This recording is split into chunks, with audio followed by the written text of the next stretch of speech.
Hello friends, कैसे हो आप सभी। आई होप आप सभी मस्त होंगे, अपनी अपनी पढ़ाई में व्यस्त होंगे। मैं सरस वंश कंपटीशन क्लासेस में आप सभी का स्वागत करती हूँ। फ्रेंड्स, केवीएस पीआरटी का एग्ज़ाम शुरू हो चुका है जो कि 21 तारीख से चल रहा है। और जैसा कि देखने को मिल रहा है, हिंदी जो सब्जेक्ट है इसमें रिमझिम से बहुत ही ज़्यादा प्रश्न पेपर में पूछे जा रहे हैं। इसीलिए मैंने जो क्लास 1 है एनसीईआरटी हिंदी, ठीक है, एनसीईआरटी हिंदी रिमझिम, इससे मैंने क्लास 1 से 5th तक के जितने भी प्रश्न बन रहे थे वह सभी प्रश्न मैंने इस वीडियो में इंक्लूड किए हैं। और मैं आशा करती हूँ कि यह वीडियो आप लोगों के लिए उपयोगी रहेगा। ठीक है, तो चलिए ज़्यादा बातें ना करते हुए मैं जो यहाँ प्रश्न बने हैं वह मैं आप लोगों के साथ में शेयर कर रही हूँ। ठीक है, तो देखिए पहला प्रश्न क्या कह रहा है। पहला प्रश्न कह रहा है चुनौती हिमालय की, या क्या है, चुनौती हिमालय की एक यात्रा वर्णन है और इसके लेखक कौन है। तो इसकी लेखिका है सुरेखा पडिक्कर। ठीक है, चुनौती हिमालय की एक चैप्टर है और इसकी लेखिका सुरेखा पडिक्कर हैं। अगला प्रश्न है सरहुल किस संदर्भ में प्रयुक्त होता है। तो सरहुल क्या है, सरहुल एक त्योहार है, यह झारखंड में मनाया जाता है। ठीक है, सरहुल क्या है, सरहुल एक त्योहार है, यह झारखंड में मनाया जाता है और यह मकर संक्रांति के दिन मनाया जाता है। ठीक है, किस लिए मनाया जाता है, मकर संक्रांति के दिन मनाया जाता है। उत्तर प्रदेश में इसे मकर संक्रांति कहते हैं, मध्य प्रदेश में इसे तिल त्योहार कहते हैं और झारखंड में इसे सरहुल कहते हैं। क्या कहते हैं, सरहुल कहते हैं। ठीक है, अगला प्रश्न कह रहा है खिलौने वाला जो कविता है, खिलौने वाला कविता के रचनाकार कौन है। तो खिलौने वाला कविता के रचनाकार सुभद्रा कुमारी चौहान है। यह जो कविता है इसमें वीर रस का वर्णन किया गया है। अगला प्रश्न कह रहा है चावल की रोटियां किस विधा की रचना है। तो चावल की रोटियां जो है यह एक नाटक है। अगला प्रश्न कह रहा है एक दिन की बादशाहत जो कहानी है उर्दू में अनुवाद किसने किया है। तो इसका उर्दू में अनुवाद किया है लक्ष्मी चंद्र गुप्त ने। ठीक है, और पूछा जाए एक दिन की बादशाहत कहानी के रचयिता कौन है। तो जीलनी बानो इसकी रचयिता हैं। अगर उर्दू अनुवाद पूछा जाए तो लक्ष्मी चंद्र गुप्त और रचयिता पूछा जाए तो जीलनी बानो है। या एक दिन की जो बादशाहत है इसमें यह दिखाया गया है कि जो बच्चे होते हैं वह एक दिन की बादशाहत लेते हैं और जो काम के लिए उन लोगों को मना किया जाता है वही काम वह अपने पेरेंट्स को भी मना करते हैं ताकि उन लोगों को एहसास हो सके कि वो लोग क्या गलत कर रहे हैं उन लोगों के साथ में। ठीक, उसमें यही बताया गया है एक दिन की बादशाहत में। अगला प्रश्न कह रहा है पढ़क्कू की सूझ किसकी रचना है। तो चैप्टर है पढ़क्कू की सूझ, या रामधारी सिंह दिनकर की रचना है। अगला है नेकी कर दरिया में डाल वाली सीख जो है वह किससे मिलती है। तो कौन सा चैप्टर है, दोस्त की पोशाक। इसमें दो दोस्त होते हैं, एक होता है नसरुद्दीन और एक होता है जमाल। नसरुद्दीन होता है वह अमीर होता है और जो जमाल होता है वह गरीब होता है। तो वो दोनों घूमने के लिए जा रहे होते हैं। तो जो जमाल होता है उसके पास अच्छे कपड़े नहीं होते हैं, इसलिए नसरुद्दीन क्या करता है उसे अपना जो है अपने कपड़े उसको देता है, किसको, जमाल को। और फिर वो दोनों घूमने जाते हैं और क्या होता है नसरुद्दीन क्या करता है जहाँ भी जाता है तो सब लोगों से यही बताता है कि जो जमाल है इसने मेरे कपड़े पहने हैं। तो इस तरीके से इस कहानी से यह शिक्षा मिलती है कि मतलब नेकी कर दरिया में डाल।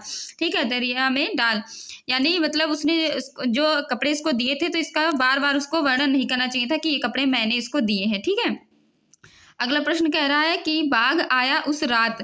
ठीक है, कौन सी कविता है, बाघ आया उस रात। इस जो कविता है बाघ आया उस रात, इस कविता के कवि कौन है। तो इस कविता के कवि हैं नागार्जुन। अगला जो है प्रश्न वह कह रहा है बिना जड़ का पेड़ के मुख्य पात्र कौन।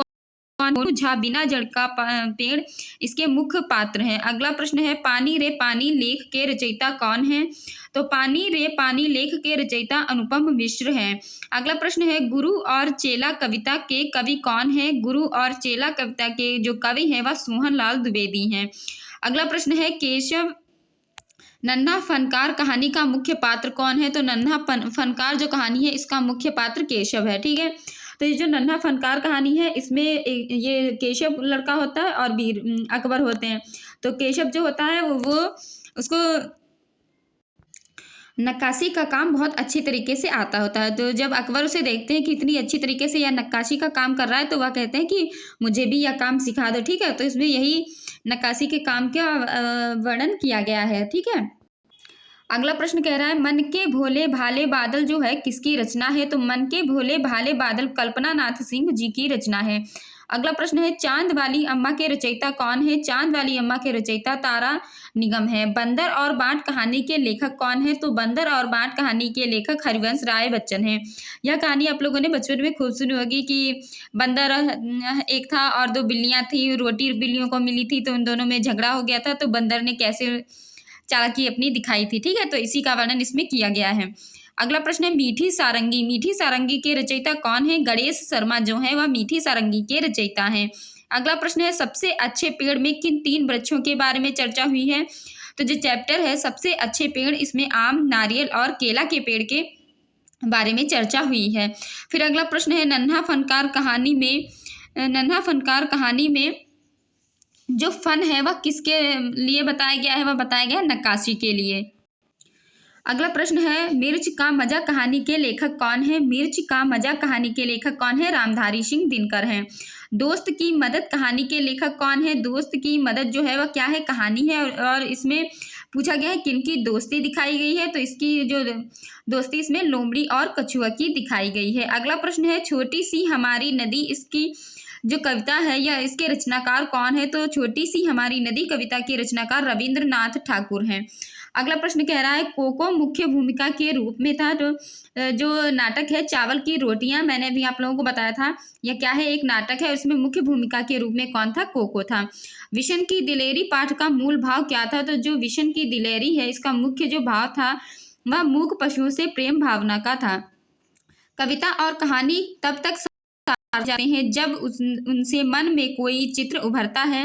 किस पाठ का भाव है? तो यह एक जो पाठ है, कविता है एक माँ की बेबसी, इसमें यह कहा गया है। ठीक है, कविता कौन सी है? एक माँ की बेबसी, इसी पाठ का यह भाव है। और एक माँ की बेबसी जो है किसने लिखा है? तो यह लिखा है कुंवर नारायण ने। ठीक है। अगला प्रश्न है बिना जड़ का पेड़ में रंग बिरंगे पौधे प्रतीक हैं, तो किसका प्रतीक है? आतिशबाजी का प्रतीक है। अगला प्रश्न है दान का हिसाब पाठ के लेखक कौन है? तो सुकुमार जो राय हैं वह दान का हिसाब पाठ के लेखक हैं। अगला प्रश्न है अकबर और बीरबल के संबंध में कौन सा पाठ है? देखिए एक था केशव और अकबर के संबंध में, एक है बादशाह अकबर और बीरबल के संबंध में पाठ। ठीक है, तो इसमें कौन सा है? जैसा सवाल वैसा जवाब। ठीक है, अकबर और बीरबल के बारे में बात आए, कौन सा चैप्टर है? जैसा सवाल वैसा जवाब। अगला प्रश्न है विज्ञान कथा जो विधा है कौन सी रचना है? तो वो दिन भी क्या दिन थे या एक चैप्टर है, इसमें विज्ञान कथा के बारे में बताया गया है। विकलांग बच्चों को प्रोत्साहित करने के लिए कौन सा पाठ है? तो विकलांग बच्चों को प्रोत्साहित करने के लिए या कुर्सी का पाठ है। अगला है आम की टोकरी का मुख्य जो किरदार है वह कौन है? तो आम की टोकरी का मुख्य किरदार एक छोटी सी बालिका है। अगला प्रश्न है पत्ते ही पत्ते कहानी का भाव क्या है? तो बच्चों की मौज मस्ती पत्ते ही पत्ते कहानी का भाव है। अगला प्रश्न है पगड़ी कविता के रचयिता कौन है? सर्वेश्वर दयाल सक्सेना पगड़ी कविता के रचयिता हैं। अगला प्रश्न है सर्वेश्वर दयाल सक्सेना जी की रचना है, तो इन्होंने एक रचना लिखी थी पगड़ी और एक थी पकौड़ी। ठीक है, पकौड़ी के भी रचयिता कौन है? सर्वेश्वर दयाल हैं। अगला प्रश्न है समर सिंह किस पाठ का मुख्य पात्र है? तो छोटी का कमाल जो समर सिंह जो है वह इसके मुख्य पात्र हैं। और ये जो छोटी है या छोटी एक लड़की है जो कि दुबली पत्ती होती है और समर सिंह मोटा लड़का होता है और यह इसका मजाक बनाया करता है, ऐसा इसमें दिखाया गया है। अगला प्रश्न है सूरज और हवा और सूरज में तकरार किससे संबंधित है? तो इसमें चैप्टर है अधिक बलवान कौन, इससे संबंधित है। इसमें हवा और सूरज की लड़ाई दिखाई गई, या भी आप लोगों ने अच्छे से पढ़ा होगा और आप लोगों को याद होगा अभी भी कि हवा और सूरज में किस तरीके से लड़ाई होती है कि कौन बलवान है, मैं या आप। तो इसमें जो विजय किसकी होती है? तो सूरज की विजय होती है। देखिए इसमें जितने प्रश्न थे वह मैंने आज आप लोगों के सामने रखे हैं, और जो बाकी प्रश्न बचे हुए हैं अभी इसमें और भी प्रश्न हैं, वह शाम तक आप लोगों को मिल जाएंगे। और अगर आप जो प्रश्न है वह आपके लिए कारगर हैं और आप लोगों को अच्छा लगा हो तो प्लीज़ चैनल को लाइक शेयर और सब्सक्राइब कीजिएगा। ठीक है, थैंक यू।